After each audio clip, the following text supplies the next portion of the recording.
Hey everyone, Bobbi here. So I just want to take a moment to walk through a piece of our communal liturgy together.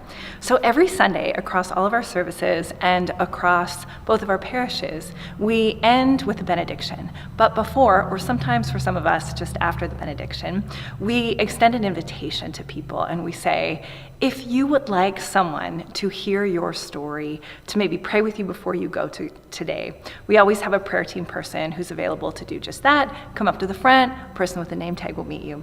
And I love this part of our service. I love it.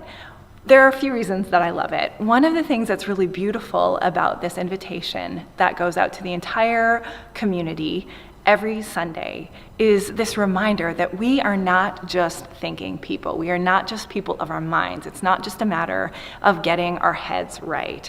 We are also people of our hearts. And sometimes the matters of our hearts are difficult to process. We can't do it often in a linear way or even in a way that feels like it makes a lot of sense. We have to just be attentive to the matters of our hearts. And that's where the prayer team comes in. We have a group of people that are trained and so loving and available to have such a big open ear to you and to what's going on, not only in your mind, but deeply in your heart.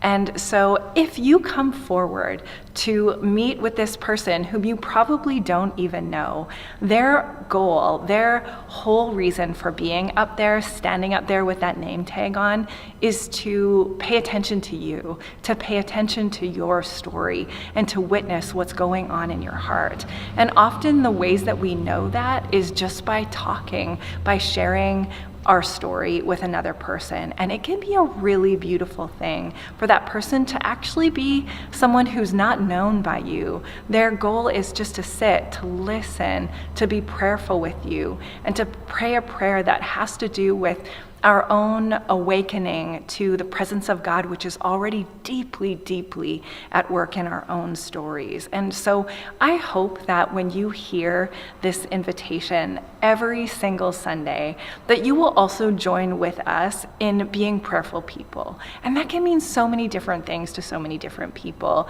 It can mean sort of the groanings of our hearts. It can mean paying attention to the grief of another person. It can mean just praying and desiring an awareness of God's presence, which is active in all of our lives in times that are really beautiful and joyful and exciting, but also times that are fraught and disturbing and deeply distressing. So I hope that every Sunday we are paying attention not only to this invitation, but to our invitation to be open to the work of God in our lives and in the lives of one another, and that the simple act of witnessing another person's story as they tell it and pausing to pay attention to God's presence, which is already deeply at work in our stories, is enough.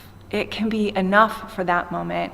It can be enough for that day. It can be enough for the week that is to come, that you have shared your story, that you have heard another person's story. And in that little way, we know we're just a little bit less alone. So I love this part of our community that we remember every single week. We are not only thinking people, we are people of our hearts. So may that be some comfort to you this week as you think about your own story and pay attention to the work of God in each other's stories. Peace to you this week, everyone.